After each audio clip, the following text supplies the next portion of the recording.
News bulletin ముందుగా headlines చూద్దాం. చవితి ఉత్సవాలు ఘనంగా నిర్వహిస్తున్నట్లు పేర్కొన్న కొవ్వూరు మెరకవేది 2వ వార్డు వినాయకుని గుడి కమిటీ సభ్యులు.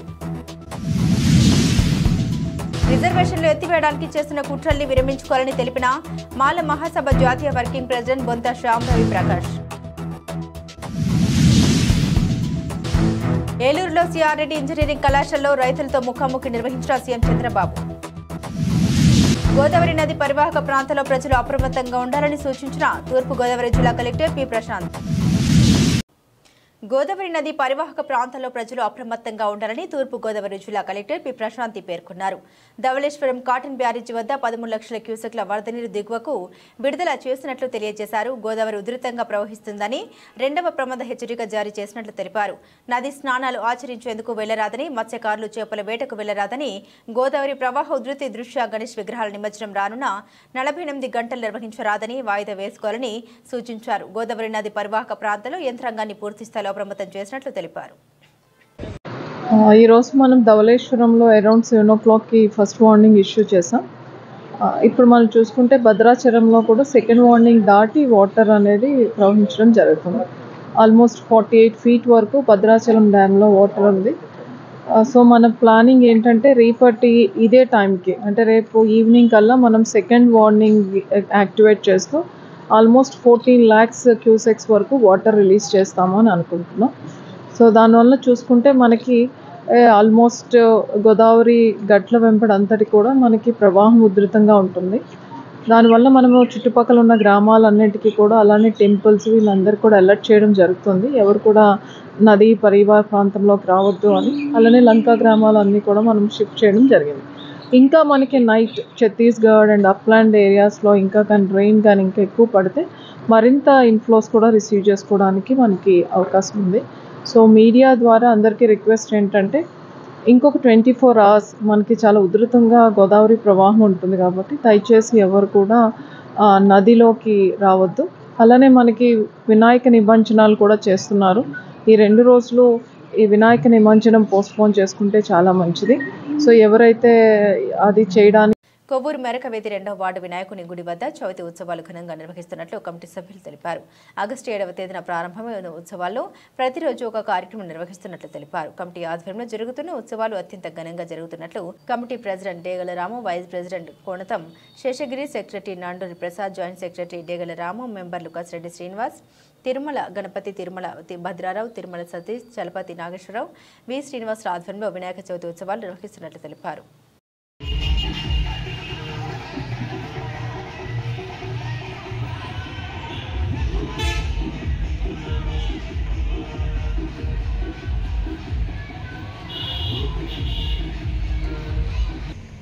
అందరికీ నమస్కారం.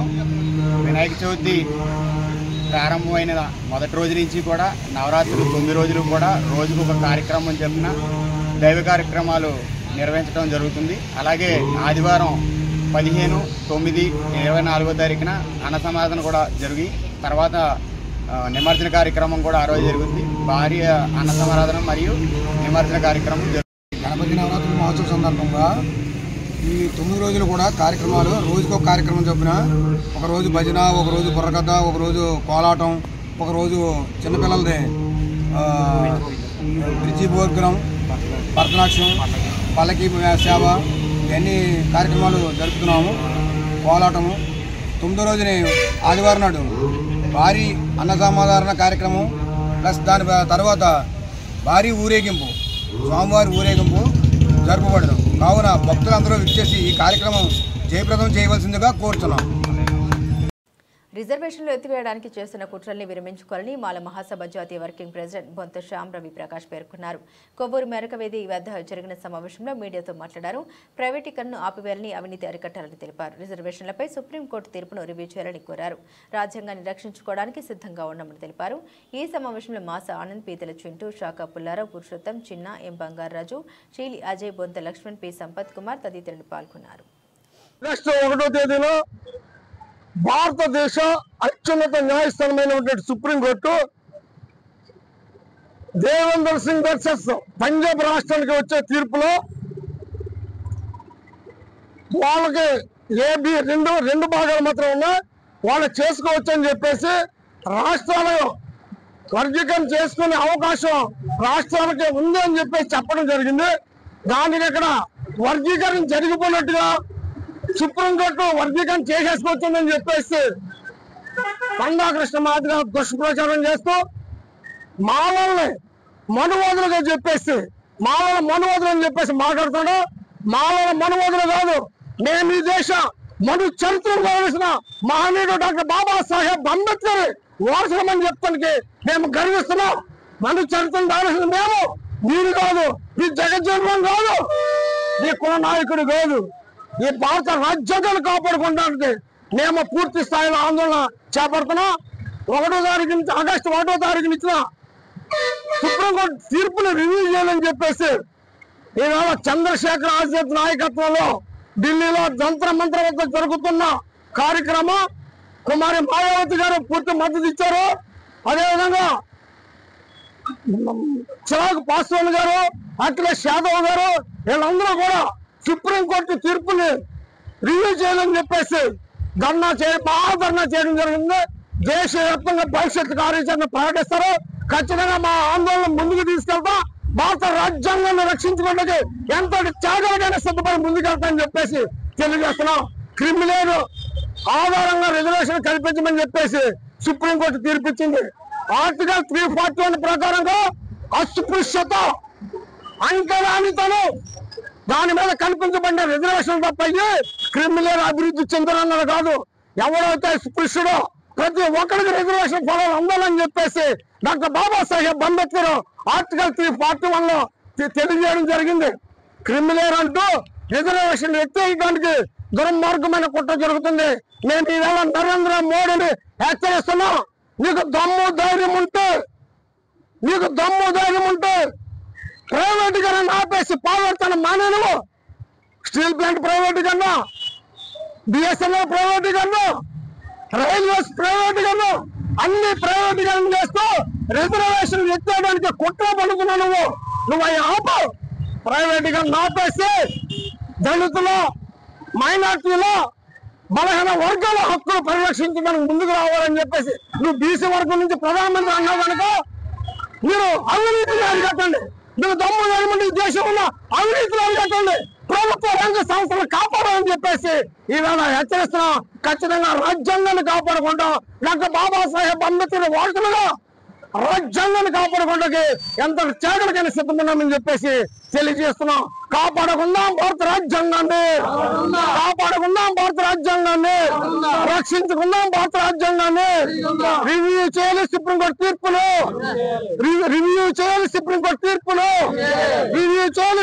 తీర్పులు, గోదావరి నది తీర ఎగువ ప్రాంతంలో అధిక వర్షపాతం నమోదు కావడంతో భద్రాచలం, మధ్యప్రదేశ్, ఛత్తీస్గఢ్ ప్రాంతాల నుండి వేగంగా వరద నీరు గోదావరి నదికి చేరడంతో కొవ్వూరు, గోపాదల రేవు వద్ద ఉన్న ఆలయాలు నీట మునిగాయి. రేవుల వద్ద పోలీసులు ప్రమాద హెచ్చరిక బోర్డుల్ని ఏర్పాటు చేశారు.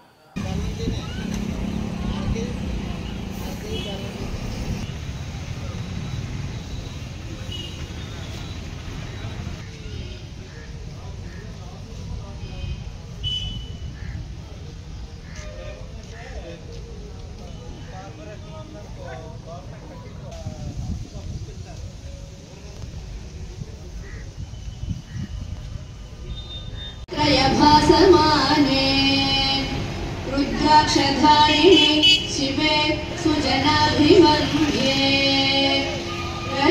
दृष्टिं करोषि परमे सुहिते हितादौ सुप्रसादम् चन्द्रप्रकाशयति देवि वनं भुवं च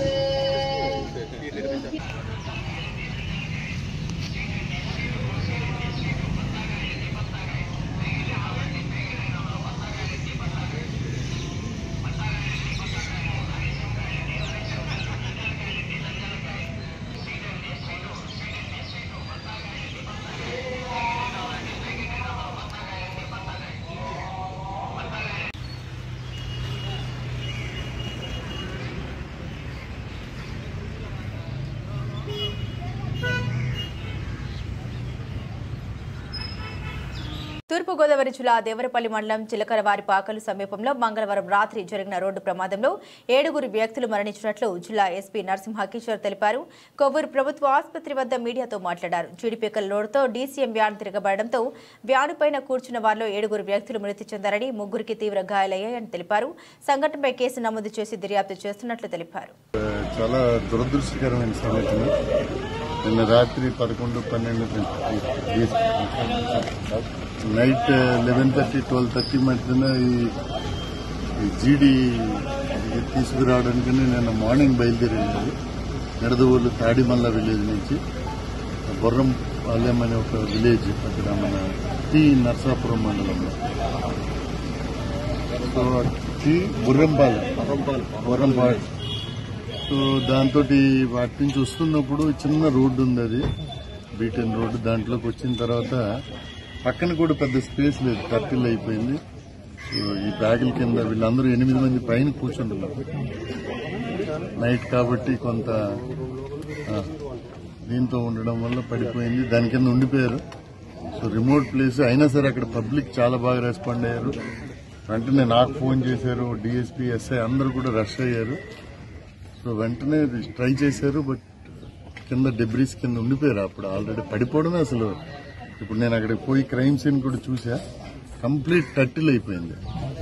సో దానివల్ల ఏమైందంటే వెంటనే వాళ్ళకి ఆక్సిజన్ అందక 7 దురదృష్టం, చాలా దుర్ఘటన ఇది. సో ఇన్వెస్టిగేషన్ ఇది స్పెషల్లీ గ్రేవ్, 3 కంటే ఎక్కువ.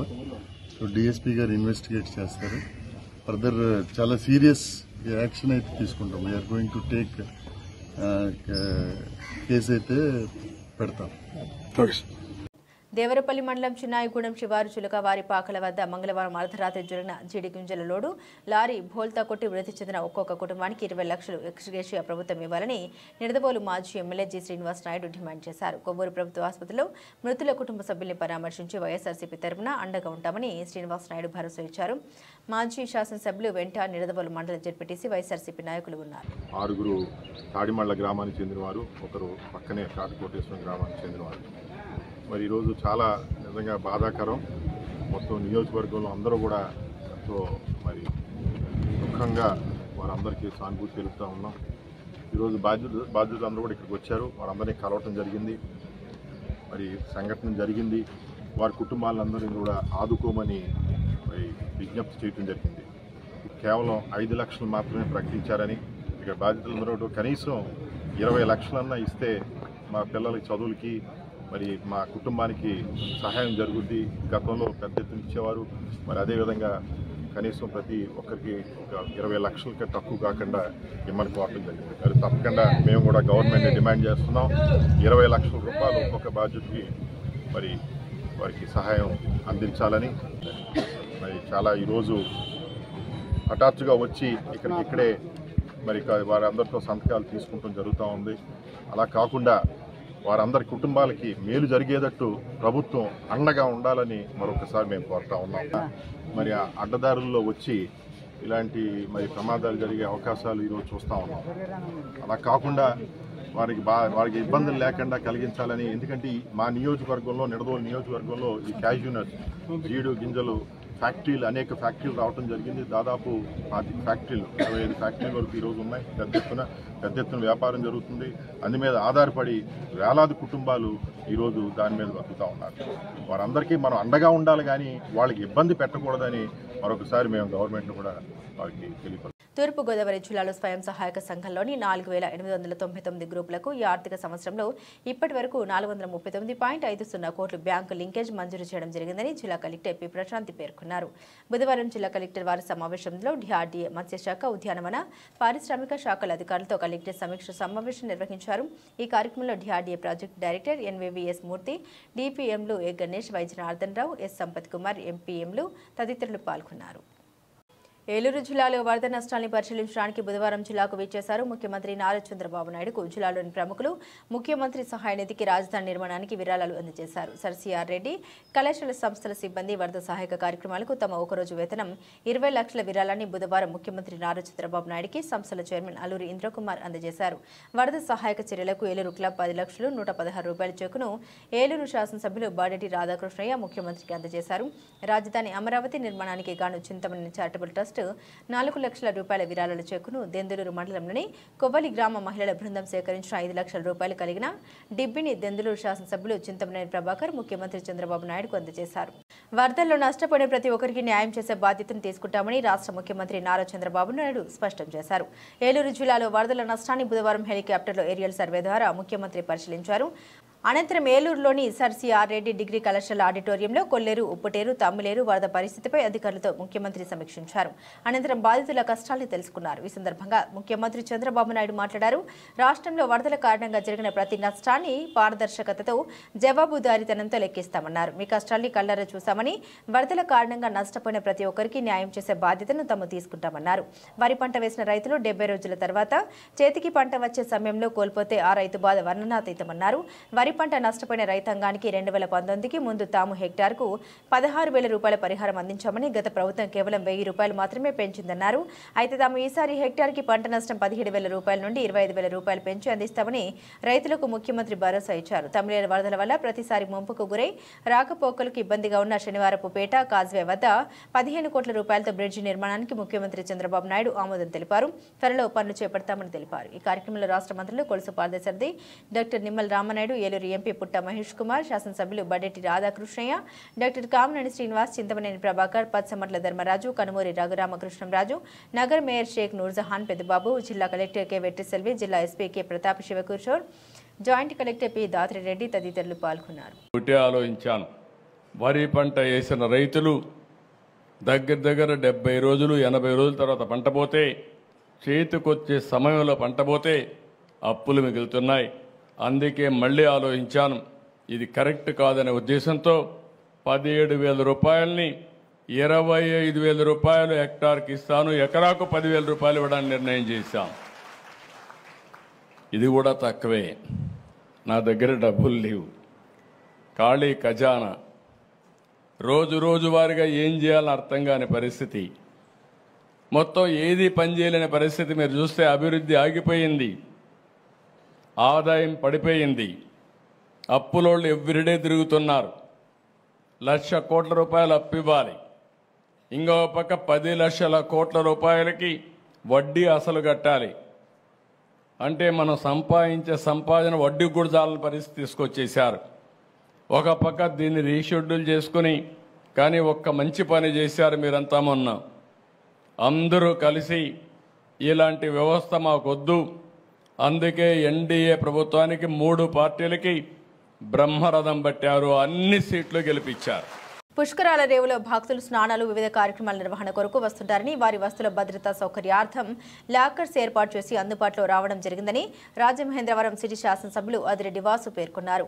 బుధవారం రాజమహేంద్రవరం పుష్కరాల రేవులో రుడా ఆధ్వర్యంలో ఏర్పాటు చేసినటువంటి 30 లాకర్స్ ను శాసనసభ్యులు అదిరెడ్డి వాసు, నాయకులు, అధికారులతో కలిసి ప్రారంభించారు.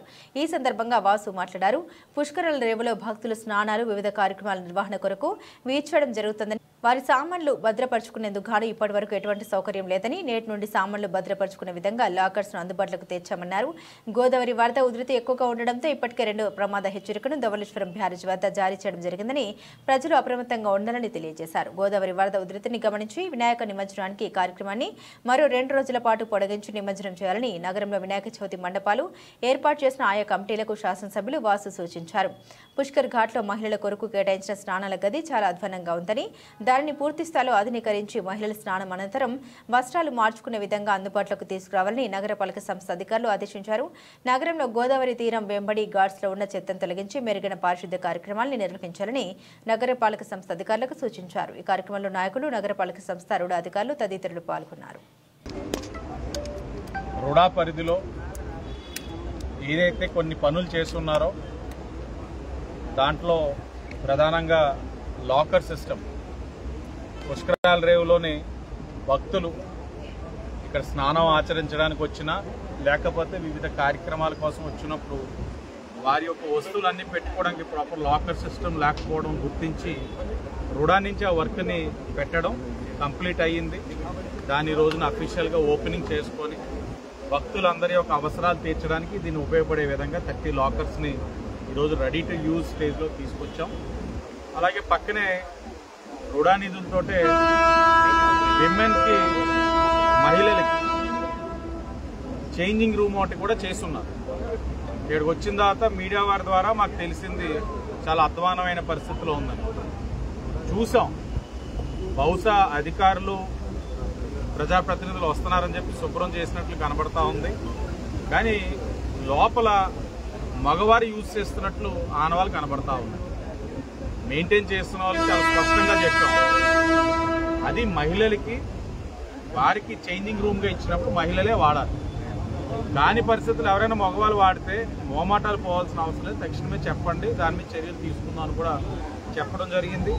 అలాగే వినాయక చవితి నిమజ్జనాలను కూడా ఇంకొక 2 days ఎక్స్టెండ్ చేసుకోమని ప్రతి ఒక్కరిని కూడా కోరుతా ఉన్నాం. బ్లడ్ లెవెల్ చాలా తీవ్రంగా ఉంది. నిన్ననే 2 పడిపోతే ఒకరు కొట్టుకుపోవడం, ఒకరు రక్షించడం కూడా జరిగింది. ఇలాంటి పరిస్థితుల్లో బ్లడ్ లెవెల్స్ని దృష్టిలో పెట్టుకొని 2nd వార్నింగ్లో ఉంది గోదావరి.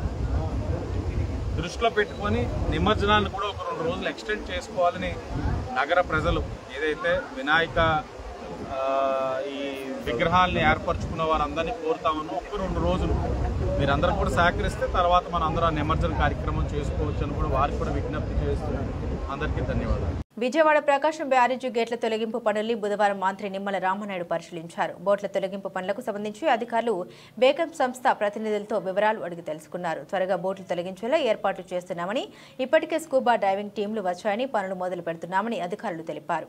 సమయం పడుతుంది.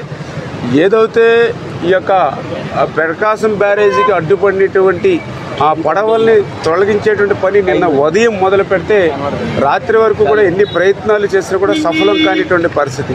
అంటే ఏదైతే గతంలో ఒక పడవ దీన్ని అడ్డుకున్నప్పుడు కూడా ఎవరైతే బెకమ్ సంస్థ ఎవరైతే ఉన్నారో వాళ్ళే ఆ పడవని తీయడం జరిగింది.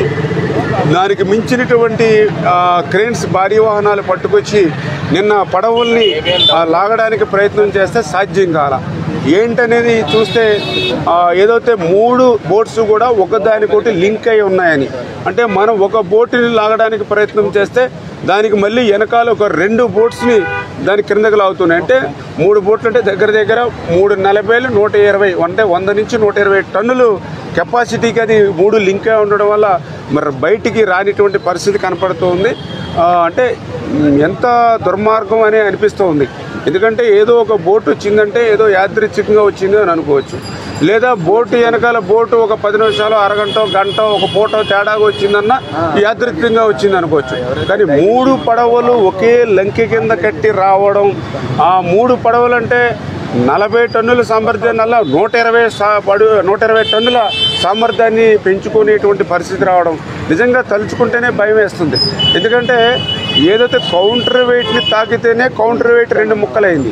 ఈ 120 టన్నుల సామర్థ్యాన్ని పెంచుకున్నటువంటి 3 బోట్లు కూడా ఒక్కసారిగా సెంటర్ ఫిల్లర్ని కనుక తగిలి ఉంటే ఇవాళ ఈ బ్యారేజీ మీద మీరు నేను నిల్చుని మాట్లాడుకునే వాళ్ళం కాదు. ఈవేళ క్రిందంతా కూడా బంగాళాఖాతం వరకు కూడా కలిసిపోయేటువంటి విధంగా ఉండేటువంటి పరిస్థితి ఉండేది. అదేవిధంగా ఇంకొకటి కూడా చెప్తూ ఉన్నారు, ఏదైతే ఆ పడవల్లో శాండ్ కూడా నింపి ఉండొచ్చు అని కూడా చెప్తూ ఉన్నారు.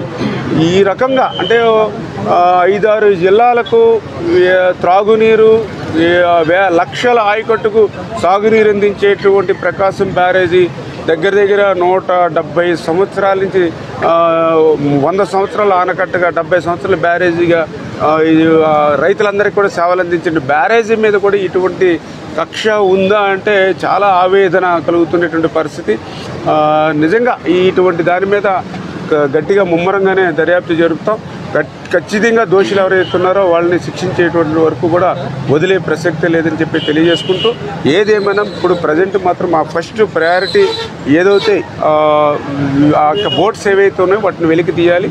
అందుకే ఈవేళ విశాఖపట్నం నుంచి కాకినాడ నుంచి కూడా డ్రైవర్స్ని కూడా తీసుకురావడం జరిగింది. వాళ్ళు చాలా ఎక్స్పీరియన్స్, వాళ్ళు కిందకి లోతులో కూడా దిగి ఆక్సిజన్ సిలిండర్స్ తోటి వర్క్ చేసుకుంటారు. అదేవిధంగా వాళ్ళు కూడా కిందకి దిగినప్పుడు ఆ బోట్ ఏదైతే ఉందో ఇప్పుడు తీయడం సాధ్యం అవట్లేదు కాబట్టి దాన్ని 2 హాఫ్లుగా కట్ చేసేసి, అంటే ఒక బోట్ని 2 కింద కట్ చేసేసే విధంగా ఆ కట్టర్స్ ఇవన్నీ కూడా మెటీరియల్ అంతా కూడా ఇప్పుడే తీసుకుని దింపుతూ ఉన్నాం. ఆ మెటీరియల్ అంతా వైఎస్ఆర్సీపీ ఉభయ గోదావరి జిల్లాల రీజనల్ కోఆర్డినేటర్ పెద్దిరెడ్డి మిథున్ రెడ్డి మరిన్ని ఉన్నత శిఖరాలకు చేరుకోవాలని జంగారెడ్డిగూడెం మున్సిపల్ చైర్పర్సన్ భత్తిన నాగలక్ష్మి ఆకాంక్షించారు. జంగారెడ్డిగూడెం పట్టణంలోని జెట్టి క్యాంప్ కార్యాలయం వద్ద మిథున్ రెడ్డి పుట్టినరోజు వేడుకలను బుధవారం ఘనంగా నిర్వహించారు. ఈ వేడుకల్లో వైఎస్ఆర్సీపీ పోలవరం పరిశీలకులు జెట్టి గురునాథరావు, రాష్ట్ర సంయుక్త కార్యదర్శి జీవీఆర్ చౌదరితో కలిసి చైర్పర్సన్ ముఖ్య అతిథిగా పాల్గొన్నారు. తొలుత కేక్ను కట్ చేసి మిథున్ రెడ్డికి పుట్టినరోజు శుభాకాంక్షలు తెలిపారు. ఈ సందర్భంగా వారు మాట్లాడారు. మిథున్ రెడ్డితో వారికి ఉన్న సాన్నిహిత్యాన్ని పంచుకున్నారు. అంతేకాకుండా పార్టీకి ఆయన అందిస్తున్న సేవల్ని వివరించారు. రాబోయే రోజుల్లో మరలా వైఎస్ఆర్సీపీని అధికారంలోకి తీసుకొచ్చేందుకు ప్రతి కార్యకర్త కృషి చేయాలని పిలుపునిచ్చారు. ఈ కార్యక్రమంలో municipal vice chairman Muppidi Veeranjaneyulu, నాయకులు ముప్పిడి శ్రీనివాసరావు, చిటికల అచ్యుతరామయ్య, వామిశెట్టి హరిబాబుతో పాటుగా పలువురు వైఎస్ఆర్సీపీ ప్రజాప్రతినిధులు, నాయకులు పాల్గొన్నారు. మన మిథున్ రెడ్డి పుట్టినరోజు శుభాకాంక్షలు ఇవ్వాల. ఆయన ఎలాంటి పుట్టినరోజులు ఎన్నో చేసుకుని ఆ భగవంతుడి ఆశీస్సులు మన ఆశీస్సులు ఉండాలని కోరుకుంటున్నాను. ఈ రోజున రాజంపేట పార్లమెంట్ సభ్యులు శ్రీ మిథున్ రెడ్డి గారి పుట్టినరోజును పురస్కరించుకొని మరి భారీ సంఖ్యలో హాజరైన వైఎస్ఆర్సీపీ నాయకులకు, కార్యకర్తలకు, అభిమానులు ప్రతి ఒక్కరు కూడా పేరు పేరున అభినందనలు తెలియజేస్తూ మరి మిథున్ రెడ్డి గారు మనకి రీజనల్ కోఆర్డినేటర్గా ఉంటూ మన 5 జిల్లాల్లో కూడా పార్టీని బలోపేతం చేయడంలో ముఖ్య పాత్ర వహిస్తున్నారు. అలాగే ఆయన మరి గత ఎన్నికల్లో మరి ఎన్ని కుయుక్తులు పడినా రకరకాల మాయోపాయాలతో చాలా మందిని మరి ప్రతిపక్ష కూటమి వారు ఓడించినా సరే వాళ్ళందరినీ ఎదుర్కొని మరి ధీటుగా వారందరూ నిలబడడం అనేది మరి అక్కడ వారికున్న మంచి పేరుకి వాళ్ళకున్న ఒక రకమైన కమిట్మెంట్ కార్యకర్తగా ఆయన మరి పార్టీ పనిచేశారు కాబట్టి మరి ఈ రోజు ఇంత క్లిష్ట పరిస్థితుల్లో కూడా మరి ఆయన నెగ్గడం జరిగింది. అలాగే ఆయన మన ప్రాంత అభివృద్ధికి ఎన్నో కార్యక్రమాలు ఆయన చేయడం జరిగింది. ఆయన మరింత ఆరోగ్యంగా ఉండాలని, మళ్ళీ 2029 ఎలక్షన్లో మళ్ళీ ఆయన మన ప్రాంత అభివృద్ధికి ఎక్కువ కృషి చేయాలని, మనందరం కూడా వైఎస్ఆర్ పార్టీకి మళ్ళీ అధికారం తీసుకోవడానికి కృషి చేయాలని తెలియజేసుకుంటూ ఈరోజు ఉభయ గోదావరి జిల్లాల రీజనల్ కోఆర్డినేటర్, అలాగే చిత్తూరు జిల్లాలో వైఎస్ఆర్ పార్టీకి అత్యంత ముఖ్యమైన నాయకులు పెద్దిరెడ్డి రామచంద్రారెడ్డి గారి తనయుడైన పెద్దిరెడ్డి మిథున్ రెడ్డి గారి పుట్టినరోజు సందర్భంగా ఈరోజు పెద్దలు గురునాథరావు ఆధ్వర్యంలో ఆయన పుట్టినరోజు వేడుకలు ఘనంగా జరుపుకోవడం కార్యకర్తలందరూ కూడా సంతోషం. అలాగే మిథున్ రెడ్డి గారితో ఉన్న అత్యంత తక్కువ పరిచయమైన ఆయన ఒక వ్యక్తిగా ఒక లో ప్రొఫైల్లో ఉండి ఎంతగా గౌరవిస్తారంటే అది నేను ప్రత్యక్షంగా చూశాను. అలా ఉండబట్టే రాష్ట్రం అంతా కూడా ఎంతో వ్యతిరేక పవనాలు ఇచ్చినా కానీ 3వసారి ఎంపీగా గెలిచి ఆయన సత్తా ఏట చాటారు. అటువంటి నాయకుడు మనకి రీజనల్ కోఆర్డినేటర్గా ఉండడం, అటువంటి మంచి మనిషి మరెన్నో పుట్టినరోజులు జరుపుకోవాలని మనస్ఫూర్తిగా కోరుకుంటూ ఆయనకు ఎల్లవేళలా ఆ భగవంతుడు ఆయురారోగ్యాలు ఇవ్వాలని మనస్ఫూర్తిగా కోరుకుంటూ తలసేమియా వ్యాధితో బాధపడుతున్న చిన్నారుల్ని ఆదుకునేందుకు ప్రతి ఒక్కరూ ముందుకు రావాలని లయన్స్ క్లబ్ జీలకర్రగూడెం మాజీ అధ్యక్షురాలు ఆర్ఆర్ రత్నకుమారి కోరారు. జంగారెడ్డిగూడెం పట్టణంలోని మమత మల్టీ స్పెషాలిటీ హాస్పిటల్లో తలసేమియా చిన్నారులకు బుధవారం పౌష్టికాహారాన్ని అందజేశారు.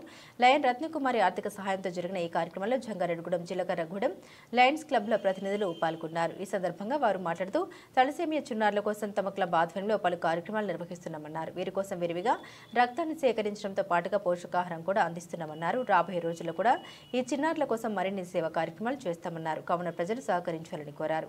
ఈ కార్యక్రమంలో ఆసుపత్రి సీఈఓ వల్లూరి చిన్ని, క్లబ్ సభ్యులు మద్దిపాటి నాగేశ్వరరావు, ఎర్రం రాజు, కన్నం హనుమంతరావు, ఉక్కుర్తి సీతారాం, కొండపల్లి పండు, మారుముడి మధు తదితరులు పాల్గొన్నారు. సో ఈ రోజు ముఖ్యంగా మేము జంగారెడ్డిగూడెం ఈ మమతా హాస్పిటల్స్ కి వచ్చి తలసీమియాతో బాధపడే పిల్లలకి ఒక ప్రోగ్రామ్ చేయాలి అని ఒక సంకల్పం అండి. సో లాస్ట్ ఇయర్ కూడా మేము ఈ ప్రోగ్రామ్ చేశాము.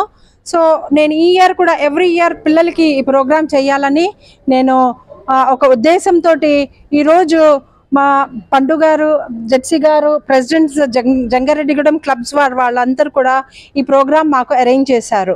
సో వాళ్ళకి మంచి న్యూట్రిషన్ ఫుడ్ ప్యాకెట్స్ ఇవ్వాలని చెప్పి మేము మా జీలకర్రగూడెం లయన్స్ క్లబ్ తరఫు నుండి మేము ఈ ప్రోగ్రామ్కి వచ్చాము. జంగారెడ్డిగూడెం PMJF ఎర్రం రాజు గారు మా జీలకర్రగూడెం లయన్స్ క్లబ్ని స్థాపించారు.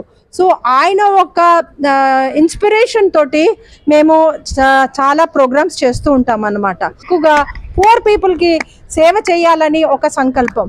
సో ఈ పిల్లలకి మంచి food packets, nutritional food packets ఇద్దామని చెప్పి మేము ఇక్కడికి వచ్చాము. ఈరోజు మమతా హాస్పిటల్లో మన జంగారెడ్డిగూడెం లయన్స్ క్లబ్ తరఫున ఈ కార్యక్రమం చేస్తూ జలగరగూడెం లయన్స్ క్లబ్ వారి సౌజన్యంతో ప్రత్యేకంగా రత్నకుమారి గారు ద్వారా ఈ తలైసీమియా పిల్లలకు న్యూట్రిషన్ ఫుడ్ సప్లై చేస్తున్నందుకు అందరికీ ఇస్తున్నందుకు మాకు చాలా ఆనందంగా ఉంది. ఇలాంటి కార్యక్రమాలు ఇంకా మంచి చేస్తామని తెలియజేస్తున్నాం. ఈరోజు జంగారెడ్డిగూడెం మమతా హాస్పిటల్ నందు జంగారెడ్డిగూడెం మరియు జలగరగూడెం లయన్స్ క్లబ్ ఆధ్వర్యంలో తలసేమియా బాధితులకి మరి ప్రోటీన్ ఫుడ్ ఇవ్వాలని చెప్పి మన జలగరగూడెం లయన్స్ క్లబ్ సభ్యులు రత్నకుమారి గారు మరి వారి యొక్క సొంత ఆర్థిక డబ్బులతోటి సుమారుగా 20,000 రూపాయల ఖర్చుతోటి మరి ఈ ప్రోగ్రామ్ ఏర్పాటు చేయడం జరిగింది. దాన్ని మరి మమతా హాస్పిటల్ వారు కూడా మరి ఇక్కడ మాకు ఈ కార్యక్రమాన్ని చేయడానికి సహకరించినందుకు హాస్పిటల్ వారికి అలాగే రత్నకుమారి గారి దంపతులకు జలగరగూడెం లయన్స్ క్లబ్ సభ్యులందరికీ కూడా జంగారెడ్డిగూడెం లయన్స్ క్లబ్ తరఫున పేరున ధన్యవాదాలు తెలియజేస్తున్నాం. ఎందుకంటే మరి తలసేమియా బాధితులకి అనేక రకాల ఇబ్బందులు ఉంటాయి. మరి ఇబ్బందిని దృష్టిలో పెట్టుకుని దాతలు ఎంతోమంది ఎన్నో రకాలుగా సహాయ సహకారాలు చేస్తూ ఉన్నారు.